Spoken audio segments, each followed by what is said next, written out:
Halloween is a liminal time when the dead can easily access the living. Many people choose to use this time to celebrate the lives of loved ones lost or to send our dearly departed into a tranquil afterlife. However, it is also a time when the living can easily conjure the dead, seeking out ghosts and ghouls in cemeteries and graveyards under a full moon, venturing to haunted statues and cursed graves on dares from friends to prove how really brave they are. Tonight, we bring 3 graveside dares in the horrible haunts of the wait, if you choose.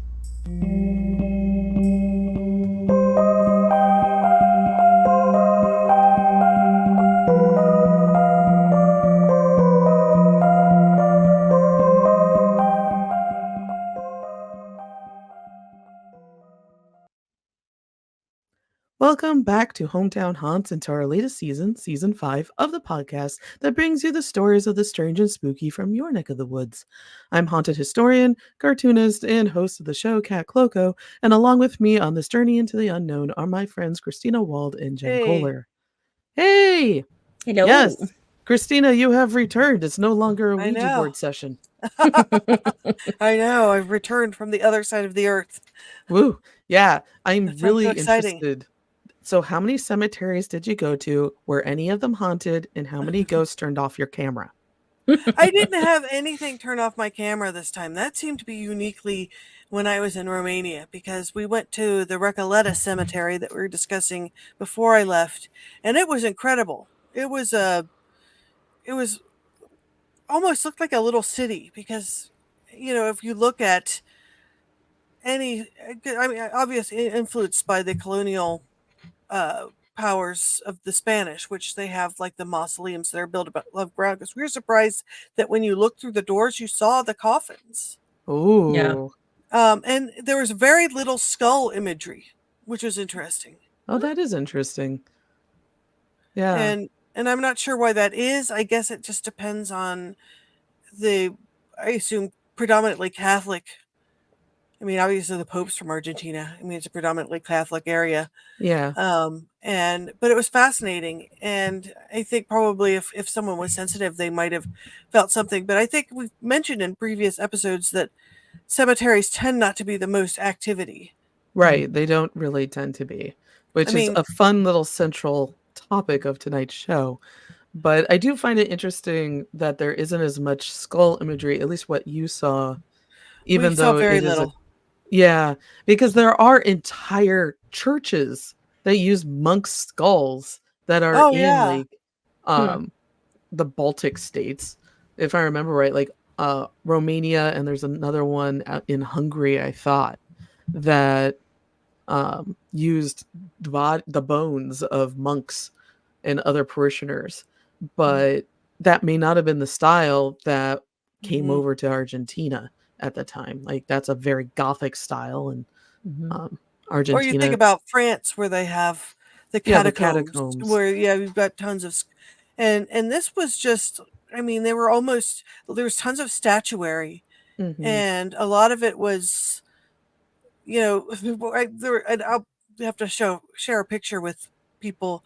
Like there was one where it's like all the angels are crying because this person had died, and it showed all these sculptures of angels just terribly sad that this person had died, and they were all crying and Hmm. kind of wailing and that sort of thing. So this was obviously a cemetery where mostly very rich people Yeah. uh, buried their families, and so very ostentatious Oh yeah. um, Yeah, but it's interesting memorials. how funerary artwork has changed through the Yeah. decades. And if you know how to read the iconography that's on each headstone or mausoleum, you can date it without even looking at essentially the information on the plaques. And I love it. I love how people have decided to depict death in cemeteries. So I want to see all your photos, Christina. Did you Yeah, do yeah. any? I know you were planning on doing watercolors while you We were there. did some Did you do sketches some? there. Yeah, we did sketch there, and we didn't take a tour. Hmm. And obviously the most famous, well, probably the most famous people outside of Argentina is it's where Evita Peron is buried, Hmm. Yeah. which was sort of Like they have statues to them everywhere, and Yeah. it's very interesting historically. Mm-hmm. Any other really cool things that you did? Well, hold on, I'm gonna cough here for just a second. So, All right. yeah, I got a head cold while I was there. Ugh. Yeah, it feels like everyone has had a head cold. We Mm. had to the first week that you were gone, we couldn't record because I had no voice. Mm. And I got the wonderful double whammy of having an allergy, an asthma attack in Maryland. Then, as that recovered, I got bronchitis. And as that recovered, I got the wonderful respiratory virus that everyone has been having that gives you the terrible coughs. Aw. And I'm finally free of that. And it's Yeah. taken 6 weeks. Ugh. Well, the thing about Argentina is it's spring down there, so their Mm. seasons are the opposite of ours. So there was a lot of trees in bloom, and that's Mhm. very pretty. But there was one place we were sketching one day, and our sketchbooks got covered in yellow pollen. Mm. So it was Joy. very.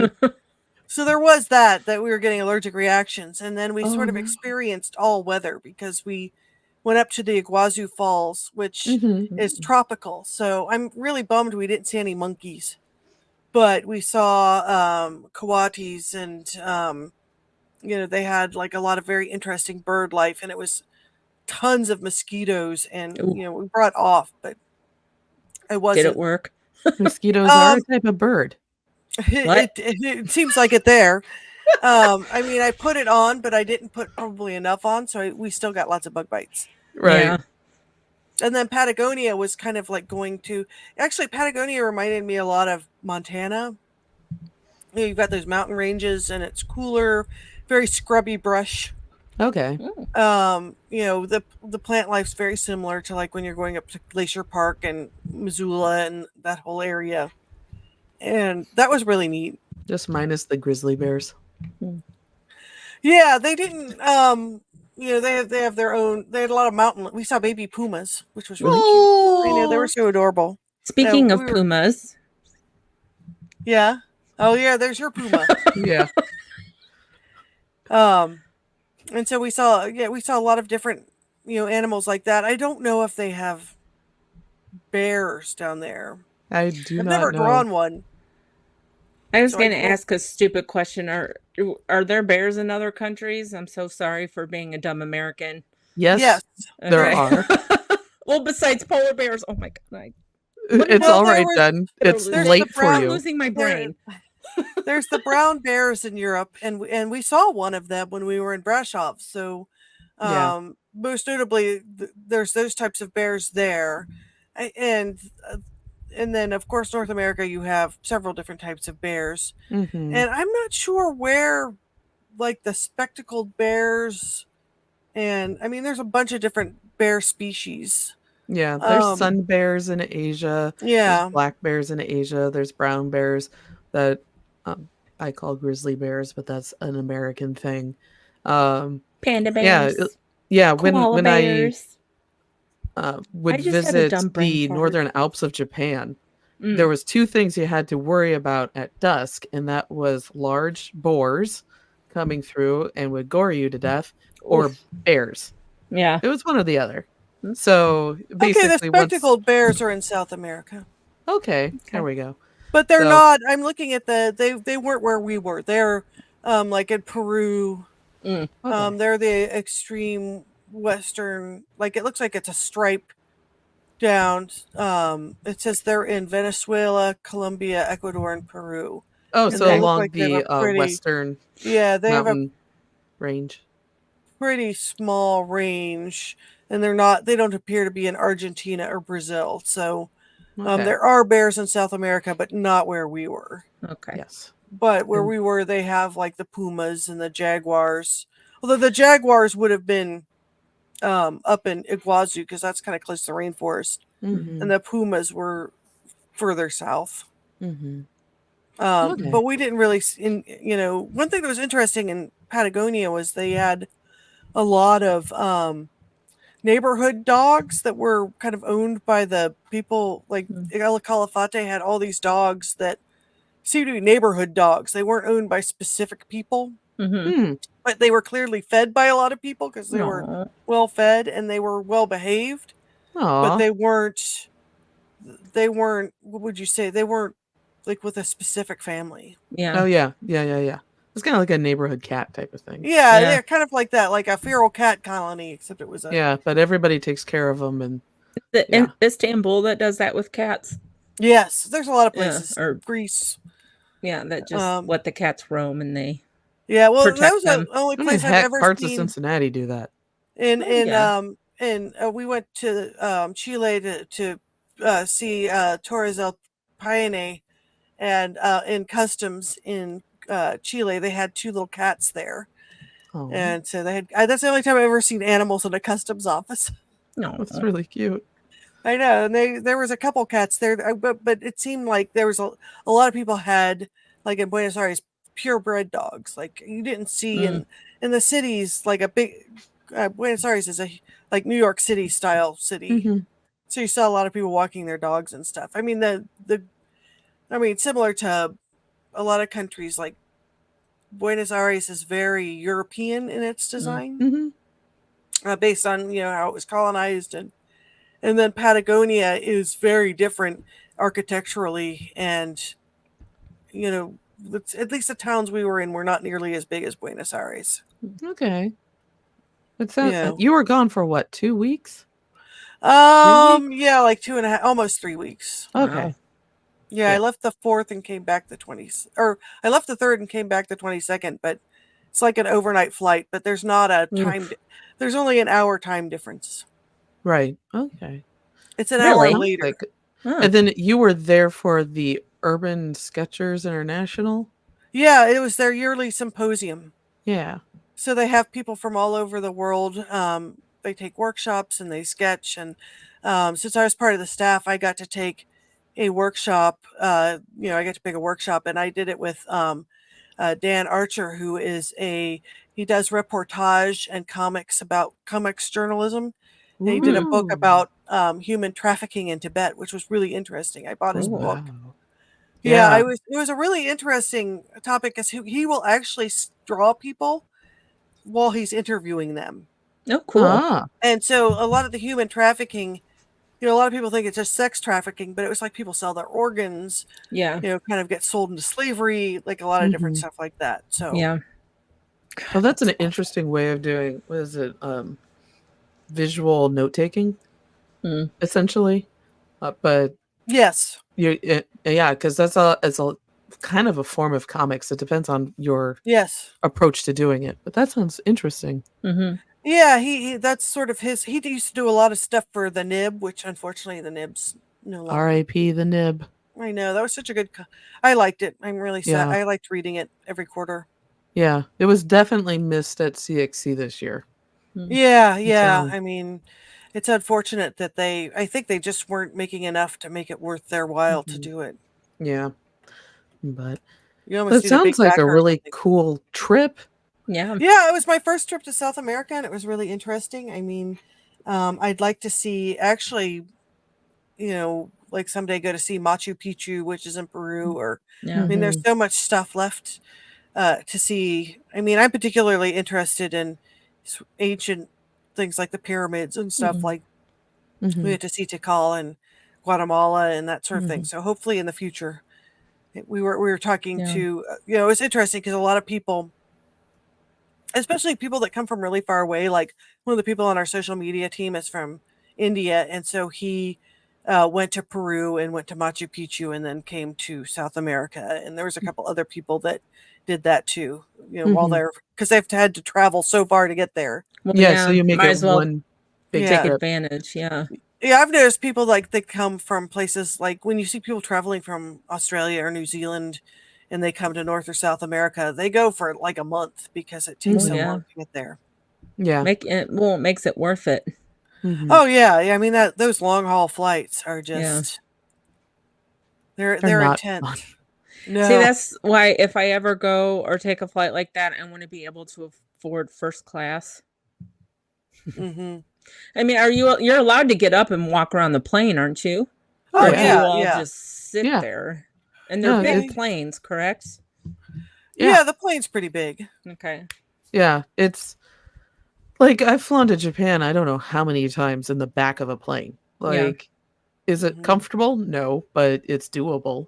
Yeah. I've done business class once. That's the most Mm. expensive seat I've ever had. Yeah. And that Yeah, was I've never done the business class or I I mean did get the upgraded to furthest I Comfort Plus, so yeah. have been in Comfort Plus. That's because I got upgraded because I was flying with Fred and he has all his magic points imagine. for Mhm. that.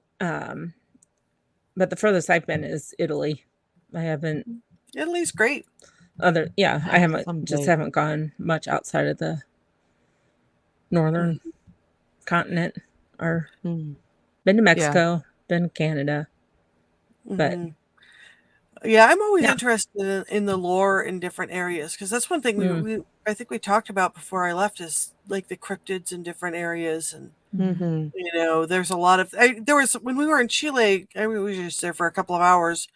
There was a sticker because we were looking at stickers to put on our sketchbooks, and there was something that was clearly some sort of native design, but I still don't. I need to look it up to see what it was because it looked very cryptid-like, and I didn't buy it because I wasn't sure what it was, but it Mhm. looked like it was some, primitive sculpture, so it must have been based on something, mhm. of Hmm. the native area natives.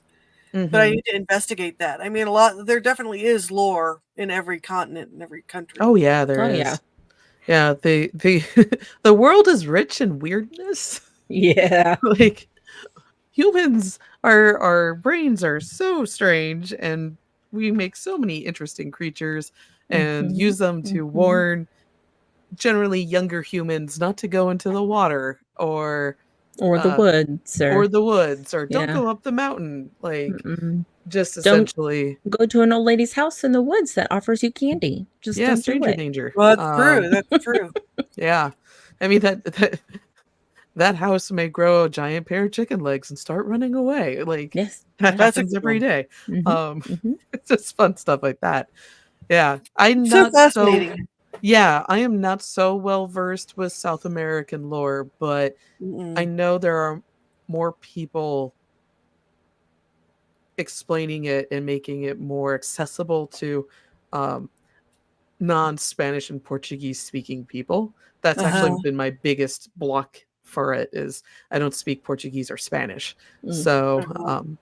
it's just I'm You, learning Spanish now, but I can't read a book. you Was know, in the Spanish in Argentina is slightly different. It's probably a little bit more similar to Spain Spanish, but Mhm. because one of the people on my social media team is from Mexico, and she said that the dialect's a bit different. And so Yep. even when she would do translations, she would kind of okay it with them because sometimes, they use slightly kind of like, if you use the word lift in England and mhm, Mhm. elevator in the US, there's right. different, Yeah. dialect stuff. Yeah, and, like, different verbs, different slang, and sometimes, like you said, nouns can be different.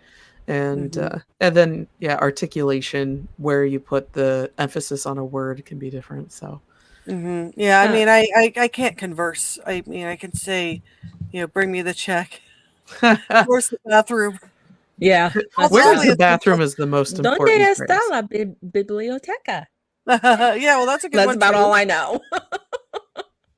It's a Uh, good one. Mm, I yeah, yeah. mean, Library's important. Yeah. libraries are great. yes, yes, yes. There may be a bathroom in it, There might be.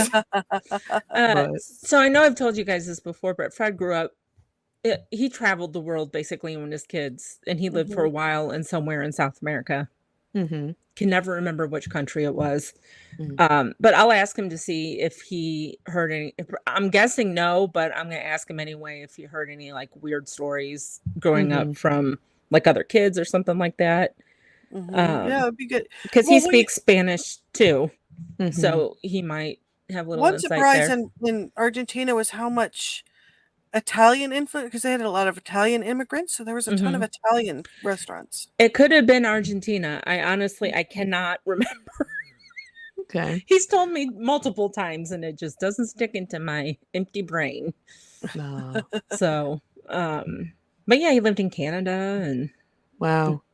Milan and California. Yeah. He's been all over the place. My, Yeah. my, yeah. I mean, No. that's one thing notably we didn't see a ton of, though, there was graveyards. You know, I assume Hmm. It's because it's no in the one dies Spanish in tradition Argentina. where it's more mausoleums where they're above Yeah. ground and stuff, but we didn't they They weren't probably don't have the room. Do you think? There may be uh a lot of ossuaries used instead. yeah. So that's a very European thing to do. Hmm. And it's not something that us in the US in North America have ever really had to adopt. What is that? And I don't think I know what that is. Is it the so wall of? an Is it like a? ossuary is in a lot of so I'm thinking of Greece in particular because this is Mhm. the particular grave studies that I studied many, many years ago. But and it's similar in France where you'll have somebody interred for a certain amount of time, let's say 7 years, and then the family will bring them up and hopefully by then they have decayed to just bone because you're not embalming anyone. Mm. And then you put them in a family ossuary. So look like one of those large mausoleums that you were Yeah, seeing. that's At what the they had at the bottom, it's Recoleta, just yeah. all bones. Or the other thing they will do is they'll not put Oh. somebody in an actual casket. They just put them in the mausoleum on a shelf. And as they decay, they fall through and into basically a crypt on the bottom. And the entire Is that point, underground? yeah, that will be Okay. underground. Okay. Or everything will be lifted above the water line so that when it floods, you don't have bodies everywhere. So it depends Huh. on what kind of soil you Mhm. have. So we're really weird here with the embalming then and the We are, concrete. and that is a very American thing. Wasn't that a thing that Huh. started in the Civil War, I It believe? Mhm. was. It was. Yeah. We've And talked about it before. Yeah. yeah. And so essentially there's some traditions that can go along with it, like if your bones are white or black or brown. There are some folk tales about what that means to your final destination and your Oh. soul, Mm. basically.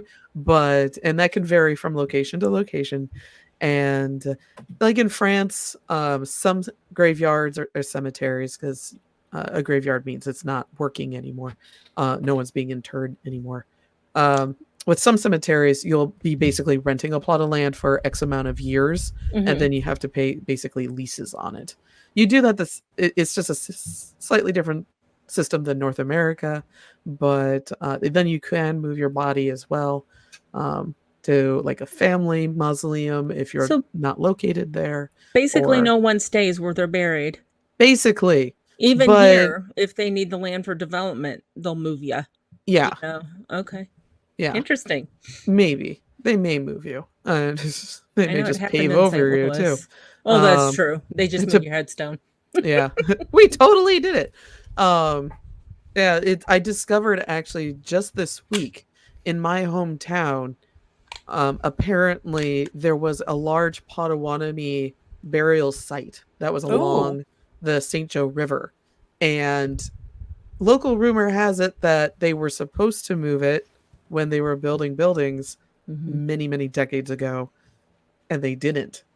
It's like a Mm. So poltergeist situation. Yeah, I was just thinking yeah, that. and I'm just like, way to fall right into the stereotype, Hoosiers. Yeah. Way to do that. Like, Were people finding bones? this is just local lore. So Mm. uh, this is going to sound is oral tradition. So it's being told from one person to another. It's just Yeah. rumor.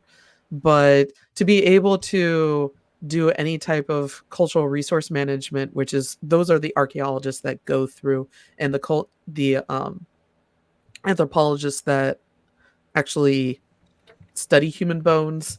Mhm. They cultural resource management is a state board thing, and those are the types of people that be called in. But those resources are expensive, and then you also need to be doing like ground penetrating radar and everything. That Mhm. takes a really long time, and unless you are digging and you find a bone that's Mhm. clearly human, they're not going to just go in and check. Yeah. Well, I've And heard stories of people finding bones in their yards and uh Mostly. The English found one of their kings that had been missing for several centuries Oh my when they God. unearthed a parking lot. So, Wonderful. yeah, That's nice. I'm sure yeah. he loved that, Well, it was being a famous under ghost a story. So, yeah. um I think it was an episode of Spooked, the podcast. Someone had bones in their backyard and they kind of dug them up and found out the history and everything. And I don't know if it was a situation like that where they built over a cemetery or whatever, but It was most so fun thing. mhm, If you know that wherever you were living used to have a doctor working there, mhm. in the mid 1800s up to about World War One, they had something called medical waste pits. Oh, And they are all over any battlefield. So Gettysburg and Antietam, a lot of the houses that are on just right outside the National Monument, all of them have 1 to 2 medical waste pits if they were ew. used as a triage point. Wow. And you will find bits of people, and it's just Dismembered bones, amputated I'm limbs. guessing. Yeah. Yeah. And then you'll also find trash pits, which is before we had landfills, everyone would just build a pit in their backyard or use a former well. We even have an episode about this from 4 years ago Mhm, about filled in waste pits. mhm. And you would just throw your trash in there. And then, was it Jeff Cease we had on talking about the murder case that was solved Yes. Mhm. uh, many years, like a century afterwards, after somebody went through one of those waste pits Isn't that in crazy? Cincinnati. That's a good episode. I can't Well, remember what number it is. it's like the feet that kept washing up on shore in the sneakers. Yes, that You is s now in my neck of the woods. Yes, and you hear that and you automatically something bad has had to have happened, Well, something bad has happened. but not necessarily murder. Everybody directly goes to murder. Like, you find bones in your backyard, you're like, "Well, these aren't supposed to be here. How'd they get there? The previous owner must have killed someone and buried them," but it's not always the case. Mm-hmm. Yeah. Yeah. Yeah, that's those still wash up occasionally. Yeah, isn't that Modern nuts? footwear and its Yeah. use of plastics and foam. So, Yeah. yeah. Looking around, there's actually a bunch of really interesting cemeteries in Buenos Aires. So I'll have to go back and see because there's one that's a huge underground one, Ooh, but it's like what Oh, you were. It's about the size of Central Park. wow. But it looks like it definitely is mausoleums, like a Mm, lot of where people more mausoleums than and also very Spanish influenced. If you yeah. ever watched like Volver, that movie, Okay. where they're all mhm. scrubbing the graves at the beginning in Spain. So I Um, have two questions for you, Christina. yeah. One, how do people go to these events, these international urban sketcher group things? Do you just need to be a member of any urban sketcher group and just have the airfare? Yeah, I mean, they have limited signups for them because it's an all volunteer organization, but anyone can sign up if they want to. And next year it's going to be in Posen, Poland. And Oh. so they have Ooh. them different places every year. For a few years they stopped because of COVID.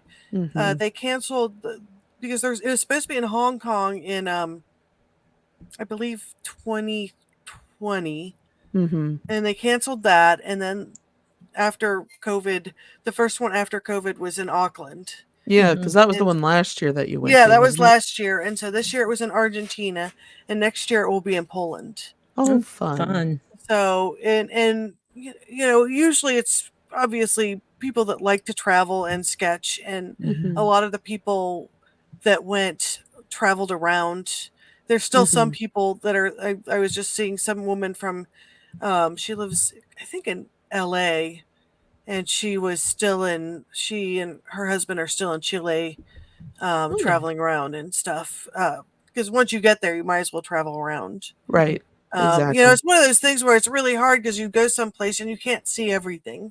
Right. Right. Um, and since I work with since I run social media for them, I was working the whole time during the event, so I didn't get to Yeah. Mm-hmm. sketch as much during the event. But I was there for over a week extra, so I was able to sketch then. Oh, that sounds And fun. Yeah. Yeah, I mean, it was really interesting seeing the different areas. I mean, when you're flying over it, it's kind of like flying over. I mean, when you fly over anywhere, most places. I think the surprising thing is most places are uninhabited. Yeah. I mean, because you fly over the mountains and and they're very harsh environments. Mhm. Yeah. There's not as many human outposts and stuff. Right. Because it's not an easier area to live. Yeah. Mhm. But it was interesting seeing their different, biomes and the different types of ecosystems that they have in South America. Mhm. And we kind of saw everything since we saw the rainforests and the mountains and plains and, I think Buenos Aires almost kind of there's a lot of palm trees and stuff. So it's a little bit more like, say, Florida's. Okay. I mean, it was getting really hot for being spring. When Yeah. we were the time that they had it was perfect because it felt nice in spring. Mhm. And when we came back to Buenos Aires after being in Patagonia, it was starting to get to be in the upper 80s. It was starting to get really warm. Which that's one thing that's fun when you're in an international community is whenever you talk about weather or measurements, you're the only one saying inches and Yeah. Fahrenheit. So That is that's always true. fun. You learn Celsius. I don't know where that Celsius real quick. Ooh, it's apparently too late for me too. All right. Yeah. So But anyway, moving. it was really cool. Yeah. It sounds really cool, and I know we've been talking for a half an hour about it, which is fun. So just moving on a little bit. Jen, you had a correction corner. Yes, so it hasn't been posted yet. Well, I guess by the time this goes, it will. It was just posted right now. Yeah. Yes. Today. On the As last we're talking. episode with Kat and I, Kat referred to Lydia from Beetlejuice, and I said Lydia Gates, but it should have been Lydia Dietz. So I don't know why I had a brain fart on that. So I'm sorry if it's wrong. We I swear record I'm not very late at night. I'm not dumb, Yeah. but if It's you don't use your brain very often, it goes away. don't watch Beetlejuice religiously, you don't remember. Did anyone here see the new Beetlejuice yet? I Not haven't seen yet. it yet. No. Mm-mm. It's not that I don't want to. Finding a time has been hard. Yeah. And it sounds really interesting. My friends who are big Beetlejuice fans were pleased with it, so I have confidence that I'll like it, but I just have not Mhm. seen it yet. It's on Amazon Prime now It to is. rent or Is it buy. already? Oh. Yeah. Yeah, I'm trying to figure out if I want to see it or not. I just saw Frozen Empire, the newer Ghostbusters movie. That one I Yeah. had fun with too. I think we talked about it last week. Mhm. But I envision when you said Gates instead of Deets, our listeners were just like, Yeah. it's Deets.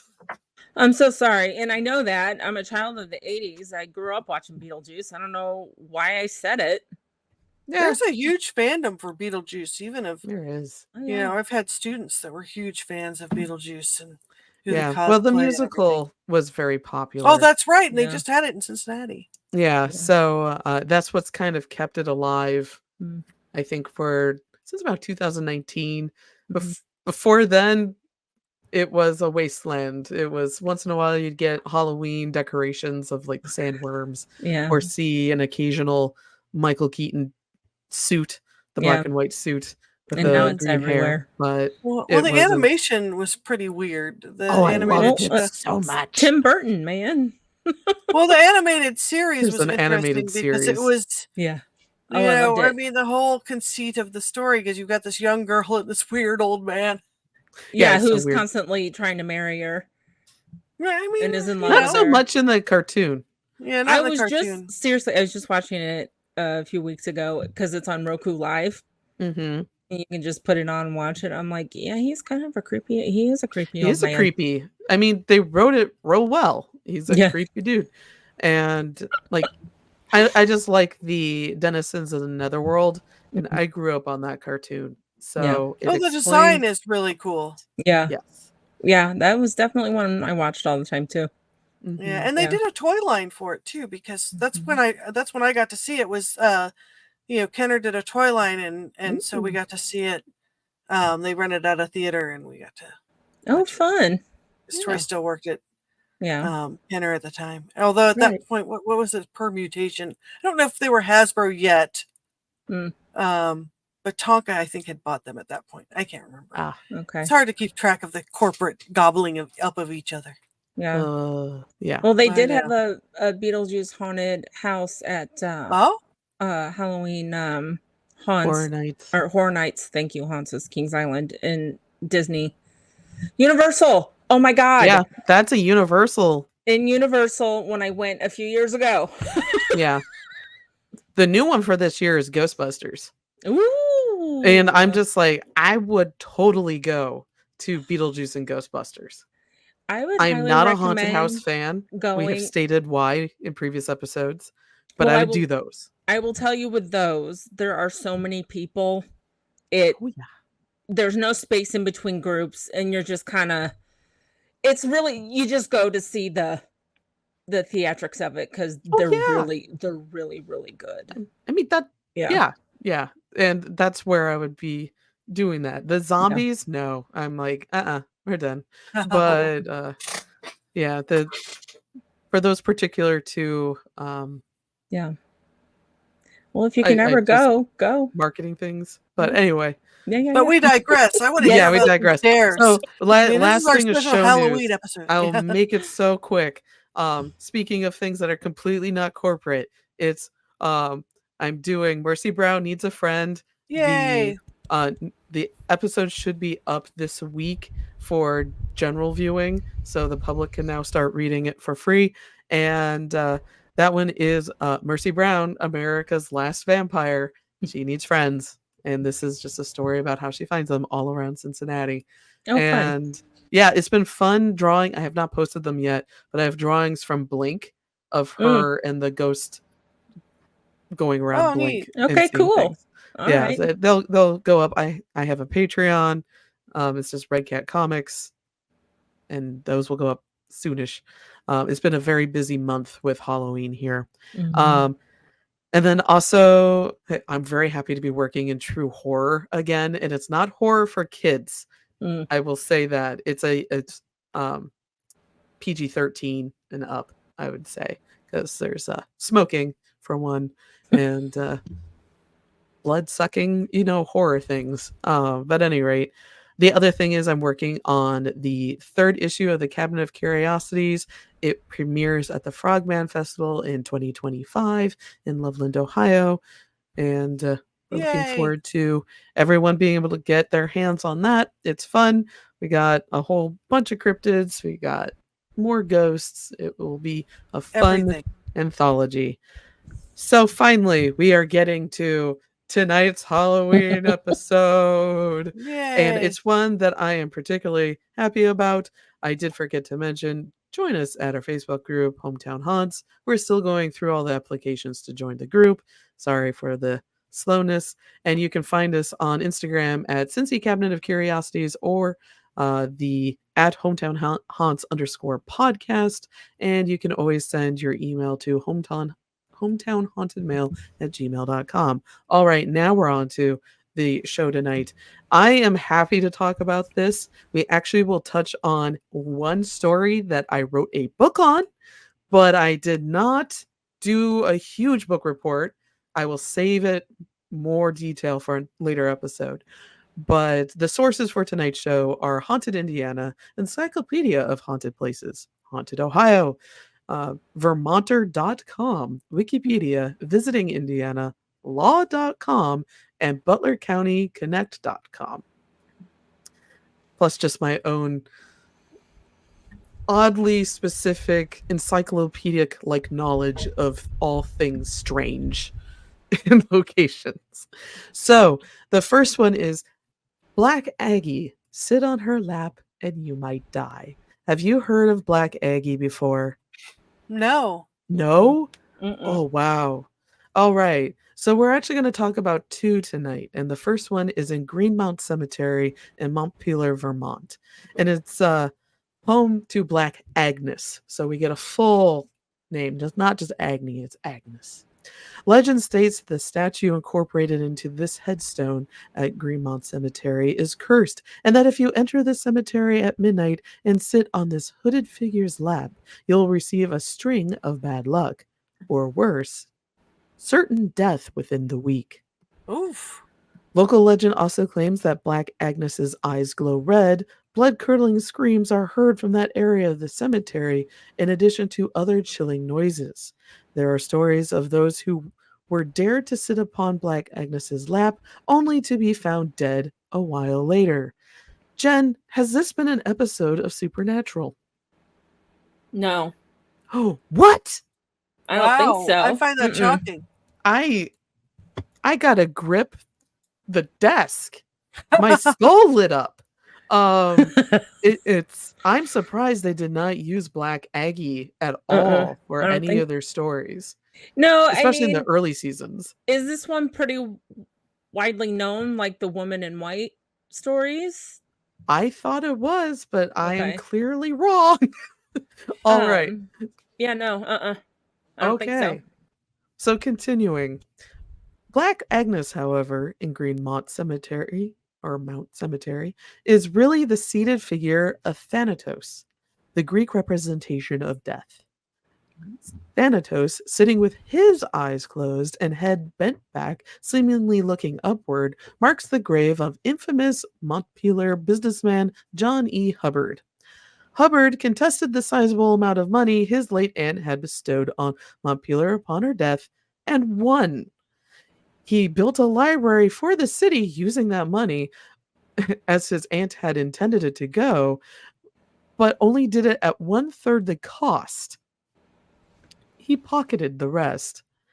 Truly a wonderful gentleman. After receiving his inheritance, however, he died at the age of 53 in 1899. It was the executors of Hubbard's will that were responsible for the monument now at his grave. Perhaps, however, it was Hubbard's greedy dealings in life that have cursed the statue.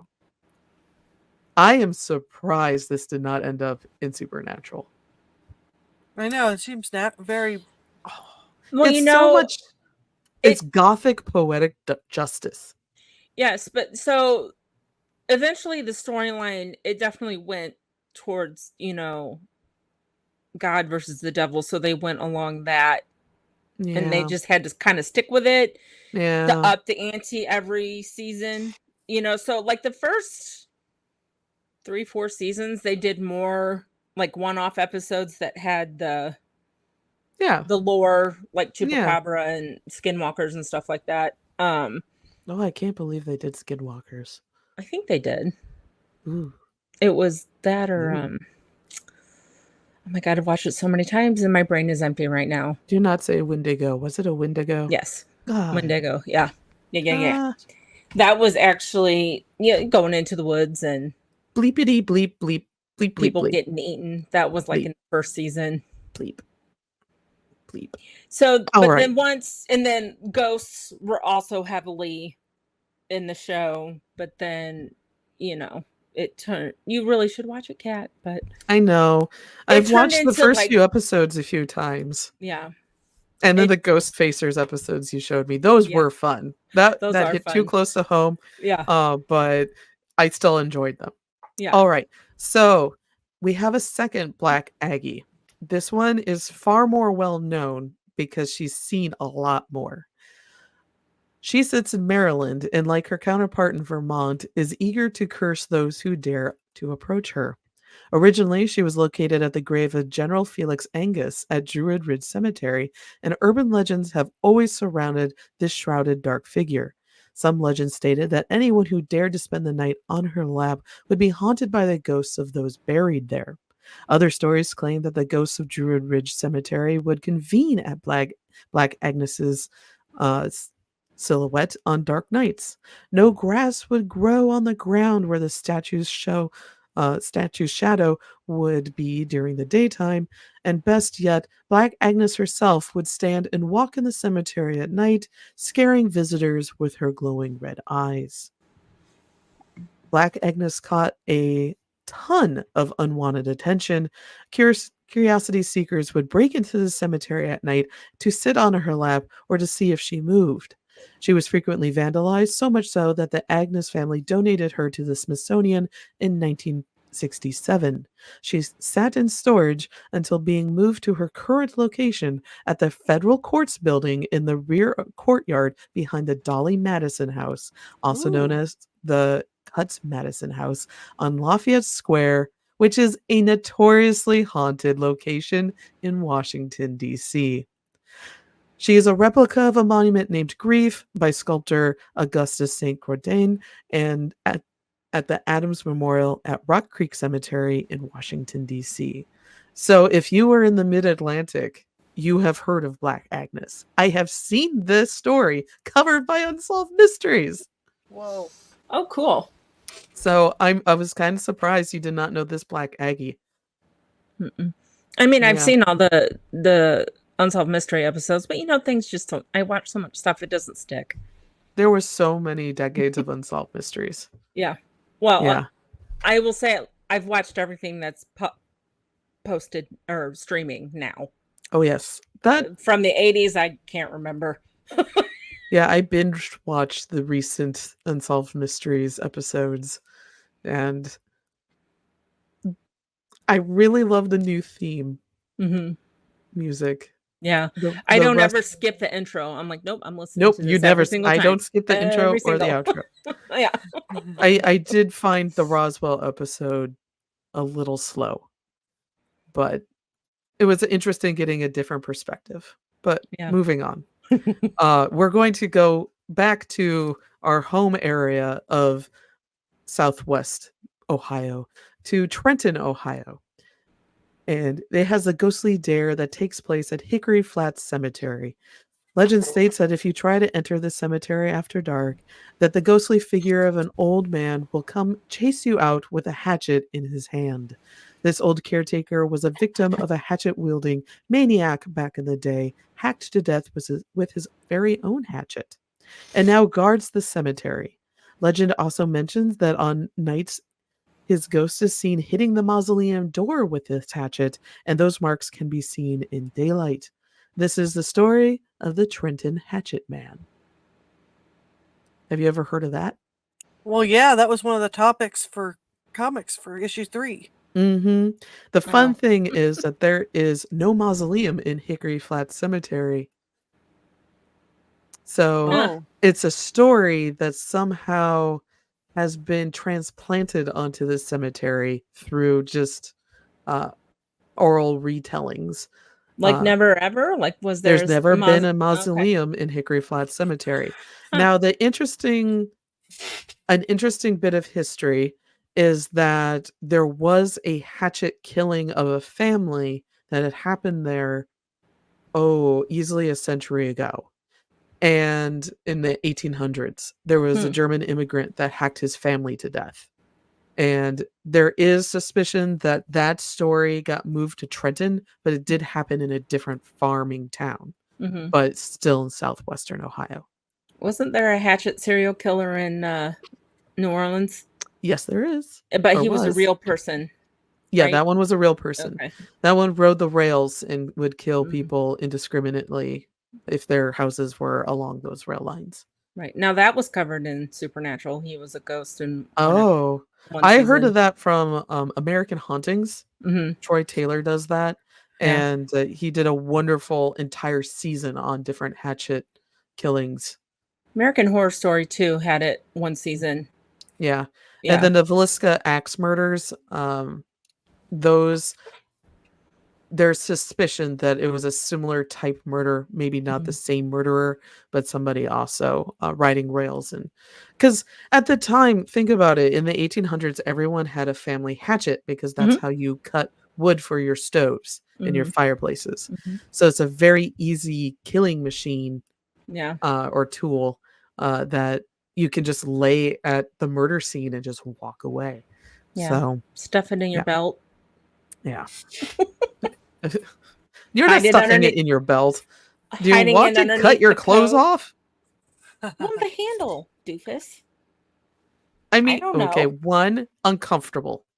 Just uncomfortable. I'm just saying, how are you Can just you gonna walk imagine if around you're male holding with it like this anatomy in and you broad daylight? accidentally donk yourself with one of those handles? Well, that's the And then risk those you things are take. sharp. It's the risk you take when you're an axe murderer, hatchet murderer. That's why you throw it into the bushes or into the river and hope that no one searches. Well, that's I'm true, thinking those but little tiny axes that you throw and how insubstantial they would be. You'd really have to try hard to kill someone with one. yeah, I'm not sure it would be No one of those possible. little tiny hatches. No, these are Yeah, you need like a heavier and they're big. weighted and but Yeah. it could be their favorite tool. You don't know. They I have don't know sentimental that is attachment to true. it, Oh like my, Dexter that does just to made his knives. you're adding so many I'm interesting sorry. layers to the story, Jen. Good, it's canon now. I want you to write it. Here's a Yes. writing assignment for you. There you go. Oh. Write me a horror story with a This week's writing prompt for the. write a horror story. It doesn't need to be real long. Of a Okay. hatchet murderer killing people with the tiny hatchets from the Like the throwing ones you do at axe throwing. Yes, I'm exactly. gonna have to do research on hatchets. I really don't know much about them. Yeah. I want to read this story. Okay. Happy Halloween. So, this one is the one I wrote about actually in my first book many years ago. This is Step Cemetery's Lady in Black. Have you ever heard of this story? All right.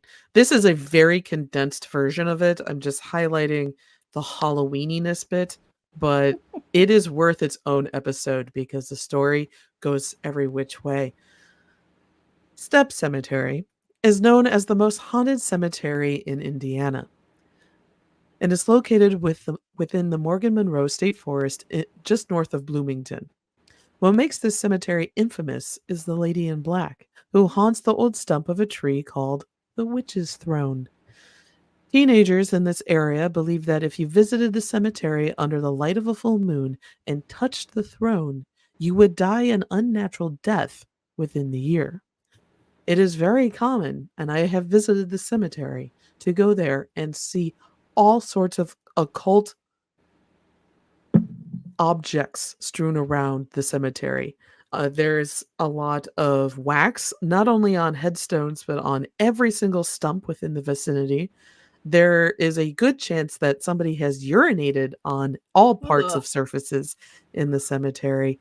And it is, especially in the mid 20th century, pretty common for teenagers from Martinsville to pick up headstones from this family cemetery and throw them into their gym's pool as a Oh my prank. gosh. It is a heavily vandalized cemetery. It Very was disrespectful. very disrespectful. There was a lot of Halloween pranks that would happen around the area. The famous Lady in Black is a ghost who was said to appear out of the inky darkness of the woods and approach the witch's throne, where she would sit there and cry over the headstone of a actually stillborn infant known as Baby Luster from Oh. 1936, if I remember Wow. correctly. And just within the past 2 years, somebody got the hot idea that they needed to burn Baby Luster's headstone. So there was an arson attack on Step Cemetery. And I'll go more into it when I do an episode on Step Cemetery. But the amount of vandalism that happens to it to this day is ridiculous. And when I was doing field work for the book, Mike and I were walking through the cemetery. It was 1 p.m. on a Wednesday in January. And we're taking photos of the headstones. We're kind of just getting a bearing for the location and where the witch's throne would have been and where Baby Luster's headstone was. And we hear gunshots. Now, this is in the middle of Morgan Monroe State Forest, which is a very large, it used to be a logging forest. In 1926, that was stopped, and the trees were regrown over decades. The state of Indiana actually owns all that property now. They bought up the logging towns and the family farms to make the farm. And it was, although we've heard shots before. The two of us immediately just duck for the ground. And these two guys come walking out, and they have these high res vests on and camo, and they are laughing at us and are like, "Hey, sorry, we thought you were a raccoon." And I'm like, "What?" And he goes, "Yeah, raccoon season. We thought you were a raccoon." And they No, you just didn't. kept walking. And they walked out of the cemetery and down the road. And Mike and I look at each other and we're like, "We know they knew we were not raccoons." Yeah. And They did it just scare you. they were trying to scare us. They failed to scare us. They pissed us off. Yeah. But they failed to scare us. And when they saw that we weren't shaking in our boots, they just walked off. But I was just like, and I've reported it, and I don't think anything happened. But I do retell that story that these guys.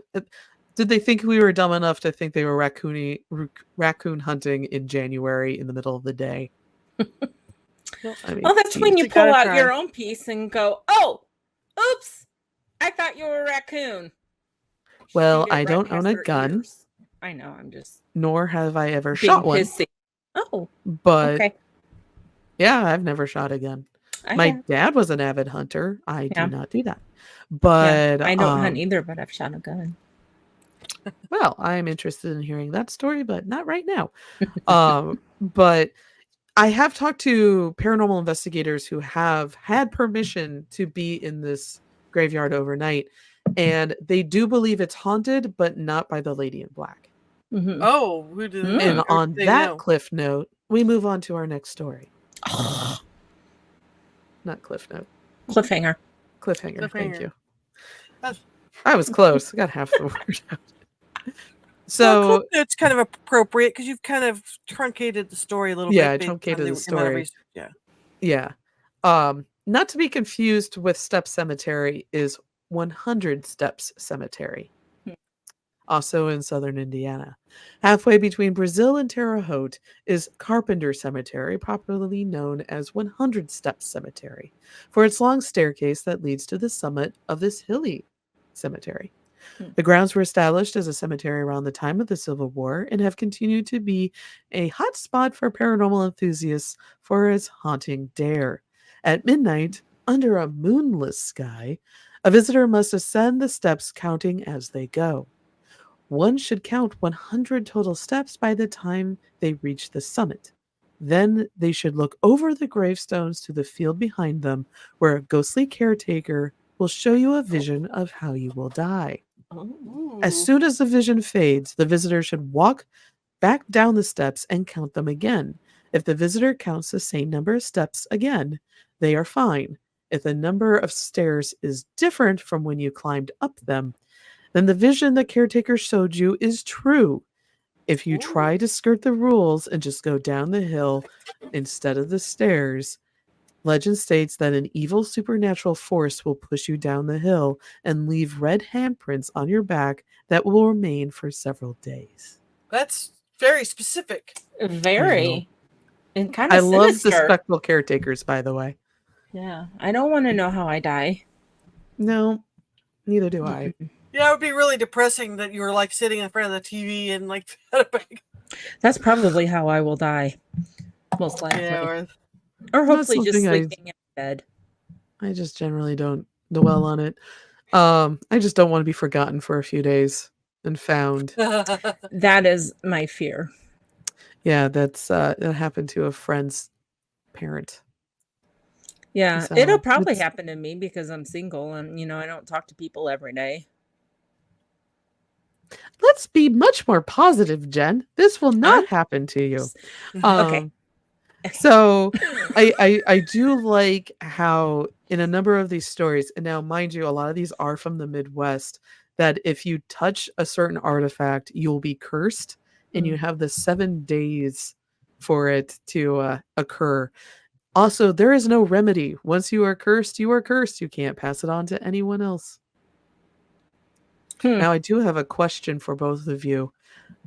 Are there any ghost stories or cemetery dares that you heard about when you were teenagers?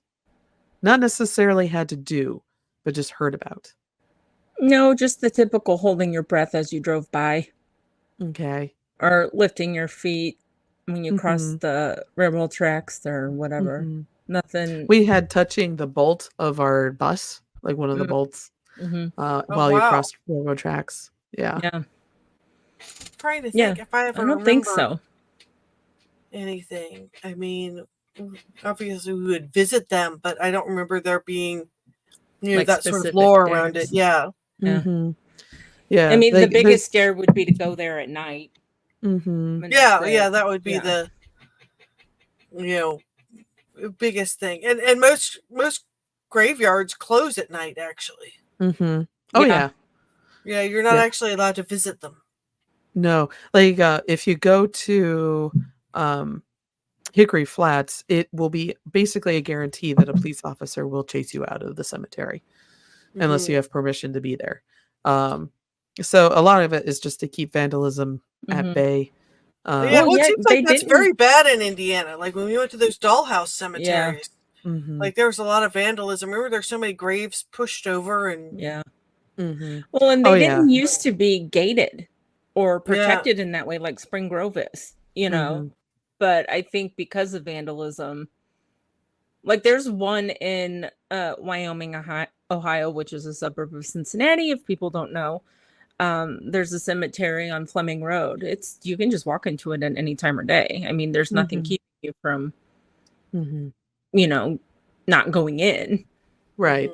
Uh, as far as I know, no one ever has vandalized it. But Mm-hmm. Mhm. yeah, I don't ever. It's just really mean. Don't vandal. It's why. Just don't do it. I Right. know it's such a mean thing to do. I know. Yeah. It is, and it is disrespectful. But we actually, or we, I actually, with my studies of funerary rites and folk tales, read a lot of anthropological and folklore research articles back when I was still in college.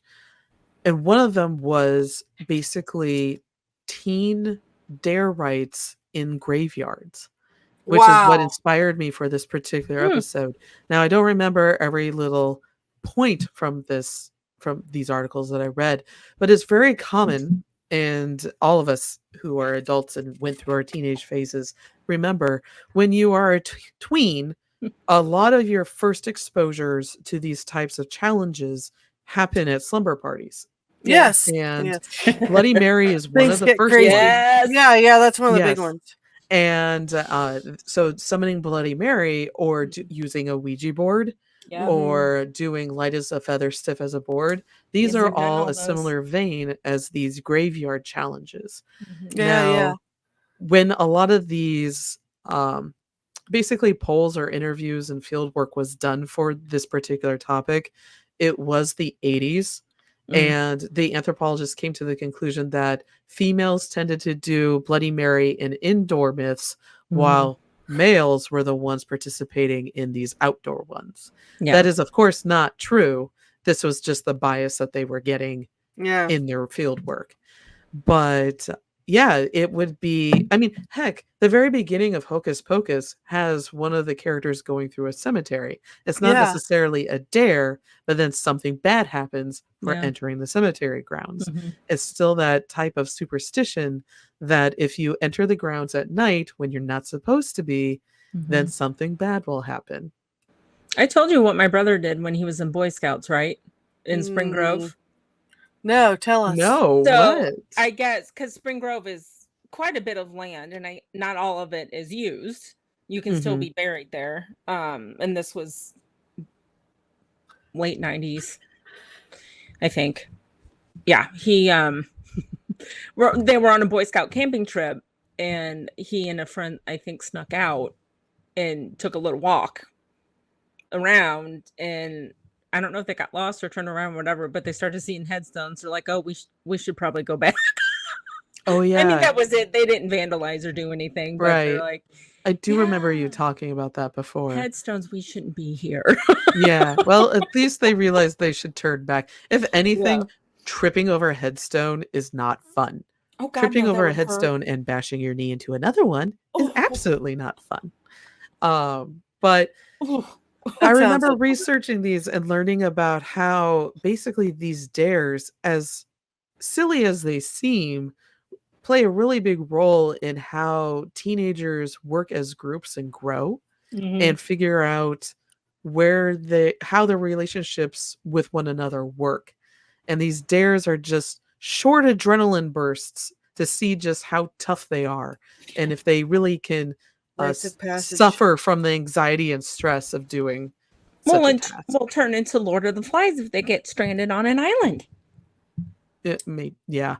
Mhm. Other stories that I heard were people would have to go lay on not mausoleums but raised grave sites. So somebody that would have like kind of like in the South, where you don't have anyone buried, they're all in these little mausoleum crypts. You would have to go lay on one of those for an extended period of time. Somebody would have to go in and fetch like a branch from the cemetery. That was another dare. Just going through the cemetery would be a dare. Sitting in the cemetery overnight.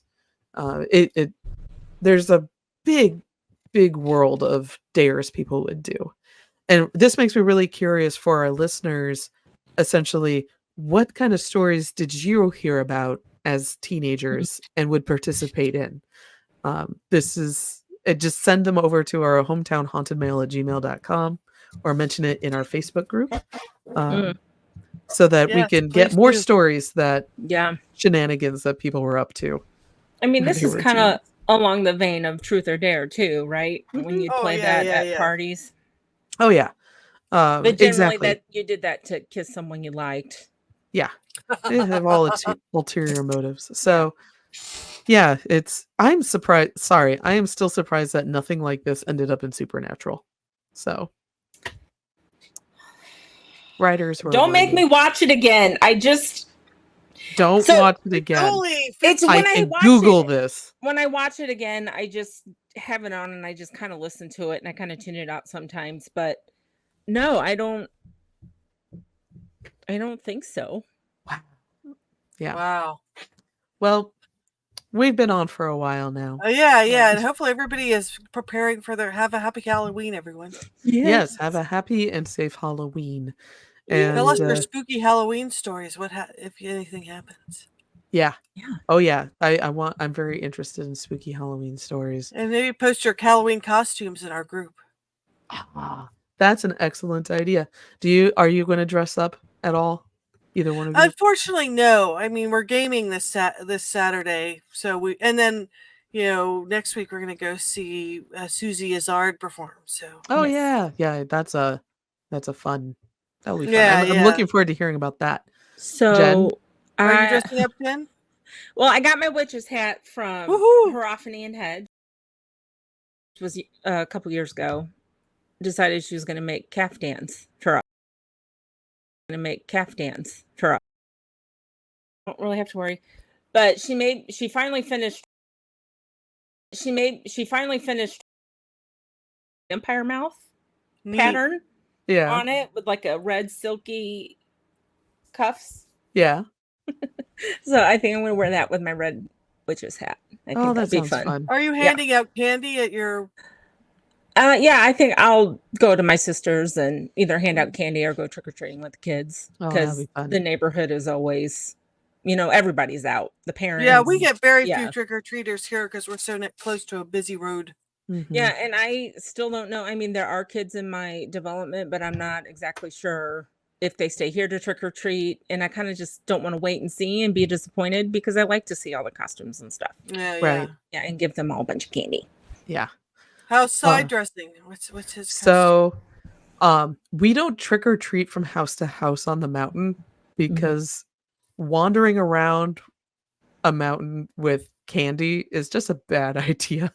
Not if you're a bear. Yeah. Not if you're a bear. There's 5 nice juicy bears that snacks. live in the cemetery next to my house. They're vampires, you said? Oh, bears. Bears. Oh. Bears. You made my skull glow again. I want it to be vampires. It would be fun if it was vampires. But no. It's two things. We have a bunch of bobcats around our house too. Ooh, not good. When I was letting the dogs out late at night, I could hear one not too far away. It was definitely in the cemetery calling out. Uh-oh. And Mickey was taking her sweet time. And I'm Aw. like, come on, Mickey, you blind and deaf dog. You have to do your business faster and get back in the house because she will be just swept up. She's about the size of a bobcat, but she's so defenseless. She'd be easy. Yeah. Oh. And yeah, I found bobcat scat on our street today when I Yes. was Oh boy. walking around. So that was like, oh, okay, they're really close. Better than bear, I guess, but because just bear is just a pile. Semantics, Anyway, though. Yeah. moving away from that, we have the new phenomena for me of a trunk or treat. Oh, yeah. Oh wow. And we're doing our first one tomorrow, and we're one of the trunks. Okay. So it's the entire school comes out, and they go trunk or treating, and every single trunk is themed, and ours is the haunted mansion from Super Mario. So I Aw. have been spending my week in the evenings making so many boos out of beach balls, and so I can hang them from the car. And we have a big glowing spider web, and Aw. just getting all of that Well, you got together. your giant skeleton too, right? We That's do what have our happened. giant skeletons. That seems to have scared the deer from going into our yard for the time being. That, and we also have 25-foot spider webs made out of rope. Wow. So Mickey gets snagged in them, so we have to kite her away from those. Aw. But I am dressing as King Boo from Super Mario. So that's the big Awesome. ghost that has the That little is crown. cool. And you can also play King Boo in Mario Kart. So That is so cool. yeah, I got a poncho and I drew the face on the front, and I have a Princess Peach crown that I'm just wearing again, and has sequins on it. So, and then I get to go to all the kids as I'm handing out candy Oh, tomorrow. that's so cool. All right. On that note, That note, Aw. everyone, thank you for joining us for this happy Halloween edition of the Hometown Haunts podcast, where it's really Halloween all season round around here, but just thought we'd share some extra spooky stories for you all. For Christina, Jen, and myself, happy Halloween, happy hauntings, and stay safe. Bye-bye. Bye. bye.